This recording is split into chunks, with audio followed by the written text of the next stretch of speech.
تمام تعریفیں حمد اور ثنا اللہ تبارک و تعالی کے لیے۔ درود و سلام نبی اکرم نور مجسم شفیع معظم احمد مجتبیٰ جناب حضرت محمد مصطفیٰ صلی اللہ تعالی علیہ وسلم کی ذات والا صفات کے لیے حمد و صلات کے بعد مسلمان کا یہ عقیدہ ہے کہ ہمارا خالق اللہ ہے، ہمارا مالک اللہ، ہمارا رازق اللہ۔ جب یہ ساری چیزیں، ساری عطائیں، ساری نعمتیں اللہ کی ہیں تو پھر مسلمان کی ساری توجہ بھی اللہ ہی کی جانب ہونی چاہیے۔ اسے کوشش کرنی چاہیے کہ وہ ہر معاملے میں، ہر مسئلے میں، ہر پریشانی میں اپنی توجہ اپنے رب کریم کی جانب مبذول رکھے۔ انسان جب اپنے علم پر بھروسہ کرنے لگتا ہے یا اپنی عقل پر بھروسہ کرنے لگتا ہے یا اپنے تعلقات پر بھروسہ کرنے لگتا ہے یا اپنی دولت پر، مال پر، صحت پر، تو ایک بہت بڑے دھوکے کا شکار ہو جاتا ہے۔ اور انسان جب انسانوں پر بھروسہ کرنے لگتا ہے تو پھر اللہ تعالیٰ اسے بعض اوقات انسانوں کے سپرد کر دیتا ہے، انسانوں کے سپرد۔ اور بہت سارے ایسے لوگ بھی ہوتے ہیں جو رب کریم کو بھولتے ہیں اور وہ اپنی ساری توجہ انسانوں کی طرف، دنیا کی طرف، دنیا داروں کی طرف کر لیتے ہیں، تو اللہ تعالیٰ فرماتا ہے پھر میں انہیں یہ سزا دیتا ہوں کہ وہ مجھے بھولنے نکلے تھے تو میں نے انہیں ان کا اپنا آپ بھی بھلا دیا، اپنا آپ بھی۔ سورہ حشر کو دیکھیے گا، فرمایا وَلَا تَكُونُوا كَالَّذِينَ نَسُوا اللَّهَ فَأَنسَاهُمْ أَنفُسَهُمْ۔ ان لوگوں کی طرح نہ ہو جانا جنہوں نے اللہ کو بھلا دیا تو اللہ نے پھر انہیں ان کا اپنا آپ بھی بھلا دیا، انہیں اپنی بھی ہوش نہیں رہی، وہ ایسے مسائل میں گھر گئے، وہ ایسی آزمائشوں میں الجھ گئے، وہ ایسی دنیا داری کے اندر الجھے کہ انہیں اپنا بھی پتہ نہ چلا۔ اب تو ڈھونڈتا پھرتا ہوں اے اقبال اپنے ہی آپ کو، اب تو ڈھونڈتا پھرتا ہوں اے اقبال اپنے آپ کو، آپ ہی گویا مسافر، آپ ہی منزل ہوں میں۔ جب انسان خدا فراموش ہوتا ہے تو خود فراموش ہو جاتا ہے۔ ہمارا بڑے زمانے سے تکیہ ہے، کبھی امریکہ پر، کبھی یورپ پر، کبھی برطانیہ پر، کبھی مالداروں پر، کبھی اسلحے والوں پر۔ اس کا نقصان یہ ہوا کہ اپنا کوئی وجود نہیں رہا، اپنا کوئی نظریہ نہیں رہا، اپنی کوئی سوچ نہیں رہی۔ ایسے محسوس ہوتا ہے کہ کوئی منشور نہیں، کوئی دستور نہیں، لگام منہ میں ہے اور اس کا سرا کسی کے ہاتھ میں ہے، وہ جدھر چاہتا ہے ہمیں گھما لیتا ہے۔ اللہ فرماتے ہیں یوں نہ ہو جانا کہ تم رب کو بھلا دو اور پھر تمہیں اپنا آپ بھی بھول جائے۔ اولئک ھم الفاسقون، فرمایا یہ وہ لوگ ہیں جو نافرمان ہیں اللہ کے، یہ نافرمان ہیں۔ جب یہ نظریہ بن گیا، جب یہ ذہن بن گیا کہ پیدا اللہ نے کیا ہے، دینا اللہ نے ہے، عطا کرنے والا اللہ ہے، نوازنے والا اللہ ہے، تو پھر ساری توجہ دنیا داروں کی طرف رکھنا، میں اللہ والوں کی طرف توجہ رکھنے کا قائل ہوں، میں وہ سمجھتا ہوں، ہم اس چیز کے قائل ہیں، لیکن وہ بھی کوئی آستانہ ہے کہ جہاں حق مرشد کا نعرہ تو بڑا لگے پر رب کا نام ہی نہ سننے کو ملے۔ یہ بھی کوئی بات ہوئی کہ جہاں یہ تو نعرہ زور سے لگے کہ جیوے جیوے مرشد جیوے، لیکن استغفار کا درس ہی نہ ملے۔ جہاں ہر وقت یہ بتایا جائے کہ یہاں آ گئے تو بچ گئے، کیسے بچیں گے؟ میرے رسول پاک علیہ السلام کا دروازہ سب سے بڑا دروازہ ہے، حضور کا دروازہ سب سے بڑا دروازہ ہے، لیکن میرے دوستو یاد رکھنا، نبی پاک علیہ السلام نے بھی لوگوں کو جب رستہ دکھایا ہے تو رب کریم کا رستہ دکھایا ہے، اللہ کا رستہ دکھایا، اللہ کریم کا رستہ دکھایا، لوگوں کو رب کی طرف توجہ کرائی۔ میرے رسول کریم سید عالم صلی اللہ تعالی علیہ وسلم نے لوگوں کی اللہ کی جانب توجہ کرائی اور لوگوں سے یہ کہا کہ وہ اپنے رب کریم کی جانب اپنا ذہن رکھیں، اپنی توجہ اپنے اللہ کی جانب مبذول کریں۔ میری بات کو اچھے طریقے سے سمجھیے گا، علم اللہ تبارک و تعالی عطا کرتا ہے، تو اسے اللہ کی عطا ہی سمجھنا چاہیے۔ کچھ لوگوں کے پاس علم ہوتا ہے پر علم نافع نہیں ہوتا، وہ ٹامک ٹونیاں مارتے رہتے ہیں ساری زندگی۔ علم کو اللہ کی عطا سمجھیں، اپنی عقل پر اپنے شعور پر زیادہ بھروسہ نہ سمجھیں، نظر اللہ پہ رکھیں۔ حضرت مولا علی شیر خدا کرم اللہ تعالی وجہہ الکریم سے کسی نے پوچھا تھا بڑا عالم کون ہوتا ہے؟ ہمارے ہاں تو اب وہ والے عالم پائے جاتے ہیں نا، اللہ ماشاء اللہ، جو ممبر پہ بیٹھتے ہیں تو دعوے ہی دعوے ہیں، ممبر پہ بیٹھتے ہیں تو دعوے ہی دعوے ہیں، اس طرح کے عالم ہمارے ہاں پائے جاتے ہیں۔ وہ ہر بات میں دعویٰ کرتے ہیں، میں یہ کر دوں گا، میں وہ کر دوں گا۔ یہ مزاج علماء کا نہیں۔ حضرت علی المرتضیٰ سے کسی نے پوچھا بڑا عالم کون ہوتا ہے؟ فرمایا بڑا عالم وہ ہوتا ہے کہ جسے مسئلے کا پتہ نہ ہو تو وہ کہہ دے مجھے نہیں پتہ، میں پتہ کر کے بتاؤں گا، غلط بات بیان نہ کرے۔ امام مالک سے کسی نے کوئی مسئلہ پوچھا تو آپ فرمانے لگے مجھے اس سوال کا جواب نہیں آتا، ہمارے بزرگ سمجھاتے کیا ہیں؟ وہ کہنے لگا آپ اتنے بڑے امام ہیں تو اس سوال کا جواب نہیں آتا۔ آپ فرمانے لگے اگر مجھے ہر سوال کا جواب آتا پھر تو میں خدا ہوتا، مجھے ہر سوال کا جواب نہیں آتا، مجھے تو اتنا آتا ہے جتنا میرے رب نے مجھے عطا کر دیا ہے۔ اپنی نظر اللہ پہ رکھیں، نکل آئیں اس معمے سے باہر کہ میں کوئی بلا ہوں، مجھے بڑا پتہ ہے، میرے پاس 6 ڈگریاں ہیں، مجھے 10 جگہ پہ تدریس کا شغف حاصل ہے، اس سے نکلیں باہر۔ قرآن مجید دیکھیے گا، اللہ تعالیٰ نے ارادہ قدرت فرمایا کہ میں حضرت آدم کو بناؤں گا، پھر بنانے کے بعد فرمایا فرشتوں سجدہ کرو آدم کو، سب نے سجدہ کیا الا ابلیس ابا واستکبر وکان من الکافرین، سب نے سجدہ کیا سوائے ابلیس کے، اس نے انکار بھی کیا، تکبر بھی کیا اور کافروں میں سے ہو گیا۔ تو یہ جب اللہ تعالیٰ نے سجدہ کرایا تو کیسے کرایا؟ اللہ تبارک و تعالیٰ نے نا حضرت آدم کو علم سکھایا خود، وعلم آدم الاسماء کلہا، خود اللہ فرماتے ہیں کہ میں نے جناب آدم علیہ السلام کو تمام اشیاء کے نام سکھائے، سب اشیاء کے نام سکھائے۔ تو وہ چیزیں پھر میں نے نا، اللہ فرماتے ہیں میں نے فرشتوں پہ پیش کی، میں نے کہا کہ بتاؤ ان کے نام کیا ہے، تو فرشتوں نے جو جواب دیا وہ سمجھنے والا ہے۔ اللہ نے چونکہ خود علم سکھایا تھا حضرت آدم کو، جناب آدم سکھایا تھا، لیکن فرشتوں کو نہیں سکھایا تھا۔ تو اللہ کریم نے فرمایا فرشتوں اب یہ بتاؤ ان چیزوں کے نام کیا ہیں؟ تو فرشتے کیا کہتے ہیں؟ فرشتے عرض کرتے ہیں قالوا سبحانک لا علم لنا۔ آپ کبھی یقین کریں اس چیز کی لذت لیں تو مزہ آ جائے۔ کہا قالوا سبحانک، کہنے لگے تو پاک ہے، قالوا سبحانک، کہنے لگے تو بھئی آدم علیہ السلام کو نام سکھا لیے، پھر فرشتوں کے سامنے وہ چیزیں پیش کر کے کہا ان چیزوں کے نام بتاؤ، تو فرشتے کیا کہتے ہیں؟ کہتے ہیں قالوا سبحانک، تو پاک ہے، لا علم لنا، ہمارے پاس کوئی علم نہیں، الا ما علمتنا، ہمیں تو اتنا پتہ ہے جتنا تو نے ہمیں سکھا دیا ہے، ہمیں تو اتنا پتہ ہے جتنا تو نے ہمیں، لا علم لنا، ہمارے پاس کوئی علم نہیں ہے، اتنا ہی پتہ ہے جتنا تو نے ہمیں سکھا دیا ہے، اس سے زیادہ ہمارے پاس علم۔ اور یہ کیوں تو نے ہمیں جتنا سکھایا اتنا پتہ ہے؟ فرشتے یہ نہیں کہتے یا اللہ تو زیادہ سکھا، آدم کو دیا تو ہمیں بھی دے، یہ نہیں فرمایا، فرمایا انک انت العلیم الحکیم، اے اللہ تو علم والا بھی ہے اور حکمت والا بھی ہے، تجھے پتہ ہے کس کو کتنا دینا ہے، جتنا تو نے مناسب سمجھا جناب آدم کو دیا، اور جتنا تو نے بہتر سمجھا وہ تو نے ہمیں عطا فرمایا۔ تو اگر آپ کے پاس علم ہے، کہیں نالج ہے، تو اس کو اللہ کی عطا سمجھیں۔ ہمارے ہاں بہت سارے لوگ بن کے بیٹھ جاتے ہیں، میں اکثر کہتا ہوں کہ پھر وہ دعوے کرتے ہیں میرے علاقے والے جاہل ہیں، میرے شہر والے جاہل ہیں، میرے خاندان والے پڑھے نہیں۔ یہ آپ کا دعویٰ ہے، یہ آپ کو خراب کر دے گا۔ ہم نے بہت سارے ایسے لوگ دیکھے جو بہت بڑے عالم تھے، لیکن اللہ جب لینے پہ آیا تو عقل ہی لے گیا، شعور ہی چلا گیا، حافظے ختم ہو گئے۔ آپ دیکھتے ہیں بڑھاپے میں کچھ لوگ ایسے ہوتے ہیں کہ جن کو یہ بھی یاد نہیں رہتا کہ میرا نام کیا ہے، میں کہاں ہوں، مجھے کدھر جانا ہے۔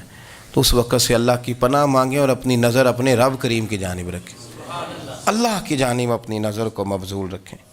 دوسری بات، علم کے بعد ایک چیز آتی ہے جس کا نام ہے ہدایت، جس کا نام ہے تقویٰ، جس کا نام ہے پرہیزگاری، جس کا نام ہے عمل، عبادت، ریاضت۔ یہ بھی اسی وقت ہی نصیب ہوتی ہے جب میرا رب کریم نصیب فرما دیتا ہے۔ ہم نے نا نیکی کا اپنا اپنا سٹیٹس بنا لیا ہے، اپنا اپنا معیار بنا لیا ہے۔ کچھ لوگ کہتے ہیں کہ جناب مسجد میں سیمٹ کا توڑا دینے سے بہتر ہے کسی غریب کو آٹے کا تھیلا دے دو۔ اب اس نے اپنا مزاج بنا لیا نا نیکی کا، اس نے اپنا سٹیٹس بنا لیا ہے۔ میرا یہ سوال ہے کہ نبی پاک صلی اللہ تعالیٰ علیہ وسلم جب مدینہ شریف آئے تھے تو حضور نے سب سے پہلے غریبوں میں آٹا تقسیم کیا تھا کہ سب سے پہلے مسجد بنائی تھی؟ کیا عجیب لوگوں کا رنگ ہے، اپنی مرضی کی ہدایت، اپنی مرضی کا تقوی، اپنی مرضی کا معیار۔ مسجد کوئی بڑا چھوٹا خطیب بھی میری طرح کا ہو نا تو وہ مسجد میں بیٹھ کے جب نبی پاک کی بات کرتا ہے تو کہتا ہے میرے رسول پاک غریبوں کا سہارا بن کے آئے۔ وہ غریبوں کی بات کرتا ہے، مسکینوں کی، لاچاروں کی، کمزوروں کی بات۔ تو مسجد ہی تو وہ ادارہ ہے جہاں سے غریبوں کی بات ہو رہی۔ تو اب لوگوں نے غریب کو اور مسجد کو لڑانا شروع کر دیا، اس کو لڑاؤ کہ مسجد میں پیسے دینے سے بہتر ہے آپ غریب کو آٹے کا تھیلا دے دیں۔ آپ یہ کیوں نہیں کہتے کہ مسجد میں بھی آپ توڑا دیں ایک سیمٹ کا اور ساتھ غریب کو بھی خدمت کریں؟ یہ کیوں نہیں تقویٰ؟ اپنی اپنی مرضی کا مزاج، اپنی اپنی۔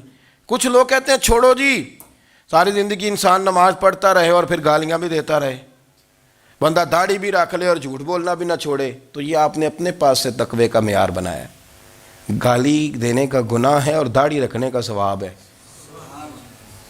تو اگر آپ داڑھی رکھے ہوئے ہیں اور آپ کوئی غلطی کر رہے ہیں تو اس سے آپ کی داڑھی کا ثواب ختم، اللہ کرے آپ کو سمجھ آئے میری بات کی۔ آپ کوئی غلطی کر رہے ہیں، داڑھی کا ثواب اس سے ختم، وہ اپنی جگہ پہ قائم ہے چیز۔ اپنی مرضی کا کیوں تقوی کا معیار بناتے ہیں؟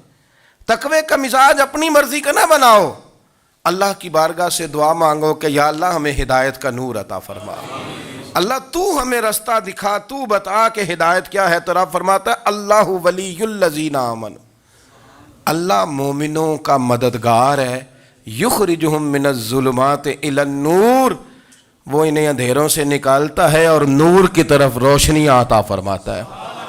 اندھیروں سے نور کی طرف اللہ لاتا ہے۔ اللہ ولی، اللہ مومنوں کا ولی ہے، وہ انہیں اندھیروں سے نور کی طرف نکالتا ہے۔ ہدایت ہمیشہ اللہ کی طرف سے سمجھے۔ جب وہ نماز کی توفیق دیتا ہے تو اپنے فضل سے دیتا ہے، جب وہ ذکر کی توفیق دیتا ہے تو اپنے فضل سے۔ ہم سمجھتے ہو جی فلانا نہیں پڑھ رہا بڑا بیوقوف ہے، فلانا نہیں پڑھ رہا، تو تم کیا اپنی عقل کے زور پہ پڑھ رہا ہے؟ میں جی اللہ کے فضل سے 2 سپارے پڑھتا ہوں، تو کس پہ احسان کرتے تو 2 سپارے پڑھ کے رویا کر، کہا اگر مالک تو بڑا قریب نہیں؟ بڑے لوگ ہیں جن کو پورا قرآن حفظ ہے پر انہیں پڑھنے کی توفیق نہیں، تو انہیں فضل کیا اور مجھے توفیق دے دی ہے پڑھنے کی۔ رویا کر، پڑھ کے رویا کر، راتی ساری کر کر زاری، او نیند اکھاں تھی توندے تے فجرے اوہی گناہگار کہاون سب تو نیوے ہوندے۔ مہربانی کریں، ڈریں، نیکی کریں تو پھر ڈریں، پھر احساس پیدا کریں، پھر اپنے اندر وہ کمزوری لائیں، کہیں توبہ توبہ مجھے تو پتہ ہی نہیں، تو جانتا ہی نہیں۔ حضرت سیدنا امام اعظم ابو حنیفہ رحمۃ اللہ تعالیٰ علیہ کے ساتھ ایک شخص کہتا میں نے نماز پڑھی، تو عشاء کی نماز تھی۔ یہ جو لوگ بڑے ہوتے ہیں نا، جن کے پیار کرنے والے بڑے ہوتے ہیں، ان کے گرد خوف بھی بڑا ہی ہوتا ہے، انہیں بڑا ڈر لگتا ہے، بڑی بعض اوقات آزمائش ہوتی ہے ان کی۔ عشاء کی نماز کہتے پڑھی تو امام صاحب نے نا عشاء کی نماز میں تلاوت کی آیتیں فَمَن يَعْمَلْ مِثْقَالَ ذَرَّةٍ خَيْرًا يَرَهُ وَمَن يَعْمَلْ مِثْقَالَ ذَرَّةٍ شَرًّا يَرَهُ، فرمایا جو ذرہ برابر خیر کرے گا وہ بھی قیامت میں دیکھے گا، اور جو ذرہ برابر شر کرے گا وہ بھی قیامت میں اس شر کو دیکھے گا، اس کے سامنے آئے گا۔ تو وہ شخص کہتا ہے کہ سارے لوگ نماز پڑھ کے چلے گئے تو امام صاحب رحمۃ اللہ علیہ نے اپنی داڑھی پکڑی، رو رہے ہیں، کہتے ہیں وہ ذرہ برابر نیکی کا بدلہ دینے والے، وہ ذرہ برابر شر پہ سزا دینے والے، میری سفید داڑھی کو دیکھ مالک، میرے ذرے ذرے سامنے نہ لانا، لوگ تو میری بڑی قدر کرتے ہیں دنیا، میں تو بڑا پہچانا جاتا ہوں، لوگ تو میری راہوں میں پھول لیے کھڑے ہوتے ہیں، مجھے بڑا نوازتے ہیں، قیامت میں رسوا نہ کر دینا، میرے لیے مشکل ہو جائے گی۔ وہ کہتے ہیں میں نے امام صاحب کا درد دیکھا، مجھے کوئی کام تھا تو میں چلا گیا، میں نے کہا کہ وہ اس وقت اللہ کے حضور حاضر ہیں تو میں دوبارہ آؤں گا۔ کہتے ہیں میں تہجد کا وقت آیا تو امام صاحب وہیں بیٹھے تھے، اور ان کی داڑھی آنسوؤں سے بھری ہوئی تھی اور زور سے داڑھی پکڑی ہوئی، کہنے لگے مالک رسوا نہ کر دینا، قیامت میں رسوا نہ کر دینا۔ یار جو ہدایت یافتہ لوگ تھے وہ تو ڈرے ہوئے تھے، وہ تو سہمے ہوئے تھے، وہ تو کہتے تھے یہ اس کا فضل نہیں، اس نے بلا لیا ہے، یہ اس کا کرم نہیں۔ حضرت باعزید بستامی کسی کافر کو دیکھتے تو رو پڑتے، کہتے مالک تو کتنا کریم ہے، یہ بے ایمان رہ گیا، تو نے اپنے فضل سے مجھے اپنے نبی کا غلام بنا لیا۔ وہ رو پڑتے۔ یہاں تو لوگوں کا دعویٰ ہی بڑا ہے، نمازی اللہ خیر فرمائے وہ تو دوسروں کو گھورتا ہے، وہ کہتا ہے جنت کا میں مالک ہوں، کنجیاں میرے پاس ہیں، میں کسی اور کو گھسنے نہیں دوں گا۔ اور اگر 2-3 حج کر لے تو پھر تو وہ کہتا ہے کہ اب میرے سے پوچھ کے لوگ جنت میں جائیں گے معاذ اللہ۔ اور اگر وہ 2 4 5 7 دفعہ کوئی نفل پڑھ لے تو پھر وہ کہتا ہے چھوڑیں جی سارے لوگ بے عمل ہیں، میں اکیلا نیک ہوں۔ نہ ایسا کریں، اپنی توجہ اپنے رب پہ رکھیں، اپنی توجہ اپنے معین الملت والدین، عطا رسول، ہند الولی، غریب نواز، خواجہ معین الدین چشتی، حضرت خواجہ اجمیر، شاہ اجمیر، والی ہندوستان۔ آخری عمر میں نا سارا دن روتے گزر جاتا، ساری رات روتے گزر جاتی، ذرا سی کوئی بات کرتا تو رو پڑتے ہیں، آنکھیں آنسوؤں سے بھری رہتی۔ اور کئی دفعہ اپنے بھی پریشان ہو جاتے ہیں نا کہ یار تو ایک بات کی جان ہی نہیں چھوڑ رہا۔ تو خواجہ قطب الدین صاحب بختیار کاکی سے لوگوں نے کہا کہ آپ مرشد سے بات کریں، اتنا بھی تو نہیں نہ رونا چاہیے، ہر وقت اس کے آنسو کی کریے، عاشق دا کام ہی رونا تونا، تبھی نہ رویوں نہیں منظوری، یہ عاشق سدا ہی روندا رہندا ہے، پاویں وصل ہوئے تے پاویں دوری، ہر وقت رونے کا کیا مطلب ہے؟ تو خواجہ قطب صاحب کہتے ہیں میں قریب گیا تو میں نے پیر دبائے، میں نے کہا سونیا لوگ تو کچھ بھی نہیں کرتے، تو نے تو کمال کر دیا، 90 لاکھ آدمی مسلمان کر دیا، دنیا کچھ نہیں کرتی، تو نے 50 سال ساری رات مصلے پہ بیٹھ کے رب راضی کیا، تو شہزادہ تھا، حضور کی اولاد تھا، لیکن معین الدین تیرا ایک پلاٹ بھی نہیں، تو نے طالب علم پالے، انہیں غریبوں کو دیا، انہیں نوازا، کوئی شے نہیں تیرے پاس، ہر چیز تو نے، ساری رات روتے ہو، سارا دن روتے ہو۔ تو خواجہ قطب الدین صاحب کہتے ہیں میں نے جب عرض کیا تو خواجہ صاحب مجھے گلے لگا لیا، چیخ مار کے روئے، کہنے لگے قطب الدین پتر داڑھی سفید ہو گئی، جانے کا وقت آ گیا، جو تو نے نیکیاں گنوائی ہیں وہ ہیں صحیح میرے پاس، پر یار کی بارگاہ میں پیش کرنے کے قابل ایک بھی نہیں، تو بارگاہ تو دیکھ کتنی بڑی ہے، رسول کریم کی بارگاہ میں پیش کرنے کے قابل ان میں سے ایک بھی نہیں، تو آستانہ دیکھ کتنا بڑا ہے، کیا پیش کروں گا، کیا عرض کروں گا حضور کی بارگاہ میں، کس طرح؟ وہ یار جو بڑے تھے وہ تو ڈرے ہوئے تھے، سہمے ہوئے تھے، وہ تو بڑی آزمائش میں تھے، لیکن میرا اور آپ کا رٹا 2 نمازیں پڑھ کے 6 نمازوں کا دعویٰ کرنا اور لمبی چوڑی کہانیاں بنانا اور اپنے منہ سے اپنی تعریفیں کرنا، اس سے تھوڑا باہر آئیں۔ رزق بھی میرا اللہ ہی دیتا ہے، علم بھی اللہ دیتا ہے، رزق بھی۔ بڑے بڑے فقیروں کو مالدار ہوتے دیکھا، بڑے بڑے مالداروں کو فقیر ہوتے دیکھا، بڑے بڑے، میرا ایک بڑا سخی قسم کا سجن ہے، بڑا پیارا ہے، میں اسے سخی مانتا ہوں، میں نے اپنی پریشانیوں کے دنوں میں بھی اس شخص کو سخی دیکھا۔ ایک دن رات کو مجھے ٹیلی فون کر کے کہنے لگا کدھر ہو؟ میں نے کہا میں گھر ہوں۔ نہیں اکثر سفر میں ہوتے ہو نا؟ اور میں نے کہا نہیں طبیعت کیسی ہے؟ ٹھیک ہے، بس حال چال پوچھنا تھا۔ میں نے سمجھائی، میں نے کہا یار یہ کوئی مسئلہ ہے، ورنہ رات کے 2 بجے کوئی حال پوچھنے کو فون تو نہیں نہ کرتا، کوئی مطلب ایسا تو مسئلہ نہیں نا۔ تو میں نے بیک کال کی، میں نے کہا یار میری بات سن، مسئلہ کیا؟ کہ نہیں کچھ نہیں دل کر رہا تھا۔ میں نے کہا میری گل سن، رہے ہیں اسی 4-5 سال کٹھے، میں تین جاننا، اصل بات کر۔ کہنے لگا مکان بھی بڑا ہے، سارا کچھ ٹھیک ہے، پر وہ بڑا ہی بے نیاز ہے، کچھ حالات اس قسم کے آ گئے ہیں کہ لوگوں کو بتاؤں بھی تو لوگ ماننے کو تیار نہیں، زیادہ نہیں، مجھے نا تھوڑے سے پیسوں کی ضرورت ہے، کوئی 15-20 ہزار اگر مل جائیں میری ضرورت۔ آپ یقین کریں میں روتا رہا ساری رات۔ میں نے کہا مہربانہ تیرا کس طرح کریں گے، اس سے لے کے زمانہ استعمال کرتا تھا، پر بے پرواہی ویخ نہ سجڑ دی، جتھے کسے دی پیش نہ جاوے، انہیں تاجاں والے در در رولے تے منگتیاں تخت بٹھاوے۔ سجنا کسے نو کارا مل دئی، کوئی کعبے خالی آوے. واللہ خیر الرازقین. وہ کہتے تو دائیں بائیں نہ جا، رزق تو تجھے میں دوں گا، میں ہوں بہتر رزق دینے والا. بڑے بڑے بادشاہ، بڑے بڑے شہنشاہ، بڑے بڑے لوگ، ہاتھوں میں کاسے، فقیریاں. ام ربیعہ کہا کرتی تھیں، بڑی نیک اور صالح خاتون تھیں. وہ کہتی ہیں کہ میں نا بڑے امیر آدمی کی بیوی تھی، اپنے شوہر کے ساتھ چھت پہ بیٹھی تھی تو نیچے فقیر مانگنے والا آیا. اس نے بڑے درد سے صدا کی تو میں نے اپنے شوہر سے کہا کچھ دے دیں. کہا دفع کر، ان لوگوں نے دھندا بنایا ہوا ہے. کہتی میں میکے سے بھی بڑا مال لے کے آئی تھی، میرے ماں باپ بڑے امیر تھے تو میں نے نا چوری اپنے خامہ سے نظر بچا کے باتھ روم جانے کے بہانے گئی اور نیچے جا کے 5 دینار میں نے اس فقیر کی ہتھیلی پہ رکھے. کہتے اس نے 5 دینار دیکھے، پھر میری طرف دیکھا تو میں نے اس کی آنکھوں میں آنسو چمکتے دیکھے. کہنے لگے بی بی رب تیرا بھلا کرے، میں 3 دنوں کا بھوکا ہوں. کہ وہ چلا گیا. میں گھر آ گئی، جب باہر آئی تو میرا شوہر کہنے لگا تو اتنی اب اتنی تو تیز ہو گئی ہے اور تو اتنی خود مختار ہو گئی ہے، میرے بغیر پوچھے مال خرچ کرے گی، جا تجھے 3 طلاقیں. کہتی میں بالدار اور وزادار باپ کی بیٹی تھی، طلاق لے کے گھر آئی تو میرا باپ ٹوٹ گیا، چارپائی پہ چلا گیا. اوہو یہ کیا بن گیا. کتنی بڑی تکلیف رہی.